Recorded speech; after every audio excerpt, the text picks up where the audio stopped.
মহা আনন্দ, এমনি একজন বলছেন মহা আনন্দ পাচ্ছি।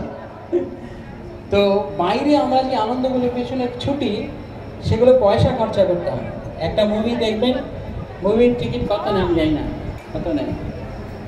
হলে গিয়ে মুভি দেখলেন 350, 400, তারপরে সেই মুভিটা কতক্ষণ হয়? 2-3 ঘন্টা। তারপর ওটা ওটা ওটা না, আমি 300 টাকা দিয়েছি, আমি 300 মিনিট এখানে 300 ঘন্টা করে ওটা ওটা, ঠিক না? তা আপনি ওই যা দেখলেন, যখন মুভি থিয়েটারের ভিতরে ঢুকছেন, তখন আপনি ভাবছেন যে আমি সুখ অনুভব করতে, সুখ পেতে যাচ্ছি। কিন্তু একটা বার কি ভেবেছেন যে ওই যে থিয়েটারে আপনি ঢুকছেন, এই থিয়েটারে যা দেখানো হবে পুরোটাই একটা অলীক বস্তু, এটা পুরোটাই একটা নাটক। নাটক কি না, সিনেমা কি নাটক?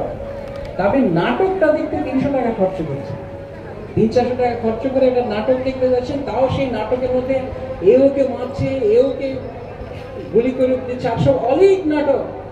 নায়কের গায়ে 40টা গুলি লাগবে, নায়কের কিচ্ছু হবে না, কিন্তু ভিলেনকে যদি একটা ঘুষি মারে কাজ অজ্ঞান হয়ে যাবে। এই সমস্ত অবাস্তব বস্তু মানুষ বিশ্বাস করে, কিন্তু কি বাস্তবে হয় নাকি?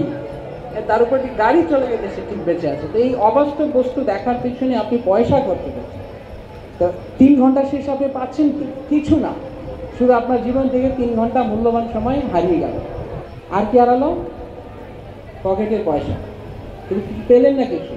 তো এখানে এসে আপনারা যে স্ফূর্তি, যে আনন্দ, হৃদয় থেকে যে আনন্দ অনুভব করছেন বিনামূল্যে, যে কোনো জনজগতে যে কোনো আনন্দ করতে চান। সিনেমা একটা উদাহরণ, লোকেরা অনেকে মদ খায়, পার্টি করে, এই সেই কত কিছু।